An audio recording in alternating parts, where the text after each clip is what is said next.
Gaming has become less about fun and more about managing a second job. Think about it. When you boot up Diablo 4, you're immediately hit with Battle Pass notifications, seasonal objectives, and premium currency offers before you even create your character. But when you start a new run of Baldur's Gate 3, you simply create a new character, a new build, and new choices that completely change the outcome of the story. No battle passes, no premium currencies, no seasonal objectives. Just a complete game that you bought once and own forever. Too much of the gaming industry has shifted from a fun-first design philosophy to an engagement-first one, and it's killing what made gaming special in the first place. This contrast isn't about nostalgia. Recent releases prove that great gaming experiences are still possible, while predatory mechanics in games like Diablo 4 show how corporate metrics can override genuine enjoyment. Let me define what fun-first gaming actually means. Games like Diablo 2, Super Mario 64, and Half-Life 2 offered complete experiences for a single purchase. You bought the game, you played it, you finished it, and you felt satisfied. There were no daily quests, no battle passes, no fear of missing out on limited-time content. The game respected your time and your wallet. Game development costs exploded to $100 to $300 million per AAA title. Publishers realized they couldn't just sell a complete game once and break even, so live service models entered the picture. Live service games replaced finite, rewarding experiences with endless content loops designed to keep you engaged indefinitely. You're not working toward completion, you're working toward the next season, the next battle pass tier, the next limited time event. Take Destiny 2 as a perfect example. Every 3 months, a new season launches with fresh objectives, weapons that become obsolete, and activities that disappear forever if you miss them. You're constantly chasing the new current meta, grinding for gear that will be replaced next season, and managing multiple progression systems that reset regularly. The game never lets you feel truly finished because there's always another carrot dangling just out of reach. Meanwhile, for single-player games, photorealistic graphics became the primary selling point over engaging gameplay.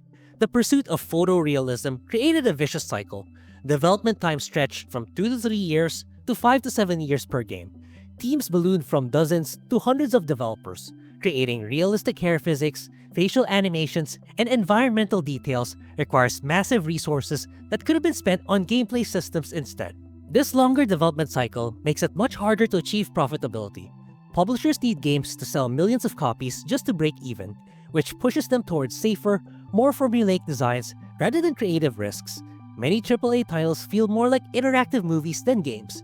You're guided through scripted sequences with minimal choice. The focus shifted from what can the player do to what can we show the player. Compare Skyrim to something like Hellblade 2 Senua's Saga. Skyrim looks dated by today's standards, but players are still creating mods that keep the community alive and well. Meanwhile, Hellblade 2 is absolutely gorgeous with stunning motion capture and photorealistic environments. But once you finish the 6-hour walking simulator, there's nothing left to do. No meaningful choices, no replayability, no systems to master. The same pattern shows up everywhere. The Order 1886 had incredible graphics for its time, but felt more like a tech demo than a game. Quantum Break prioritized its TV show integration and visual effects over actual gameplay mechanics. Rising development costs also pushed game prices higher. Publishers tried charging $80 for new releases, but the market pushed back hard. The Outer Worlds 2 initially launched with an $80 price tag, but quickly reverted to $70 after poor pre-order numbers and community backlash. Even at the lower price, the concurrent player count on Steam shows it's struggling compared to previous Obsidian releases. Players are becoming more selective about which games deserve their money, especially when many feel incomplete or overpriced. But there is still hope. Some developers still understand what gaming is supposed to be about. Recent titles like Megabonk, Arc Raiders, and more prove that players will absolutely support games that prioritize pure fun over monetization schemes. The indie and AA space is absolutely crushing it right now, with games that understand this principle. Megabonk is a masterclass in pure roguelike design for just $10. It combines tight roguelike mechanics with procedurally generated levels that keep each run feeling fresh. The game focuses on mastering weapon combinations, learning enemy patterns, and perfecting your movement through increasingly challenging floors.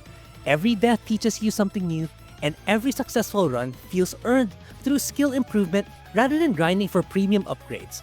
No microtransactions, no live service elements, just pure roguelike gameplay refined to perfection. Arc Raiders delivers exactly what modern multiplayer games should be. It focuses on tactical team-based gameplay with clear objectives and meaningful cooperation. While the game does have some in-game purchases, it starts with an acceptable $40 initial purchase price that gives you the complete core experience. Players work together to complete missions without being bombarded by aggressive battle passes or pay-to-win mechanics. The monetization feels reasonable rather than predatory, and it attracts players because the gameplay itself is engaging, not because of artificial progression systems designed to keep you hooked. Clair Obscur Expedition 33 delivered exactly what modern RPGs needed for $50. The developers created a compelling turn-based combat system that rewards strategic thinking. Each battle feels like a puzzle where positioning, timing, and resource management is critical to emerge victorious. The art direction blends photorealistic environments with stylized character designs, proving you can achieve visual impact without sacrificing gameplay depth or development resources. The character progression system lets you customize your party members through meaningful choices rather than random loot boxes or premium upgrade paths. Every skill point feels significant because it opens new tactical options rather than just increasing damage numbers. Most importantly, the game treats players like intelligent adults. Complex moral choices have real consequences that ripple through the narrative. The developers trusted players to engage with difficult themes without hand-holding or microtransaction shortcuts. No gacha mechanics, no energy systems, no pay-to-win elements. Just a complete RPG experience that respects classic design principles while bringing modern polish. Hollow Knight Silksong represents what patient development should look like. Team Cherry built such goodwill with the original Hollow Knight's complete, DLC-free experience that fans eagerly awaited Silksong despite years of delays. The developers refused to rush the game or monetize the wait with early access or season passes. When it launched, it delivered everything fans hoped for and more. The expanded mechanics include new traversal abilities that completely change how you approach platforming challenges. Hornet's silk-based movement system creates a faster, more aggressive playstyle compared to the Knight's methodical approach. The combat system rewards precision and timing over button mashing, with each boss encounter teaching you new skills that carry forward through the entire experience. The hand-drawn animation showcases what's possible when developers prioritize artistic vision over photorealistic graphics. Every frame of Hornet's movement feels fluid and responsive. Environmental storytelling reveals Farloom's history through visual details rather than exposition dumps. The world design encourages genuine exploration, where discovering secret areas feels rewarding because you found them through curiosity and skill, not because a quest marker told you where to look. Most impressively, Team Cherry delivered dozens of hours of content for a single $20 purchase price. No season passes splitting the experience into fragments, no premium currency for cosmetic upgrades, no artificial progression gates designed to encourage spending. Just a complete Metroidvania experience that respects your time and intelligence. These games succeed because they tap into something the AAA industry forgot. Gaming's core appeal is escapism and creativity. When you play Megabonk, you're focused on mastering the combat mechanics and improving your skills.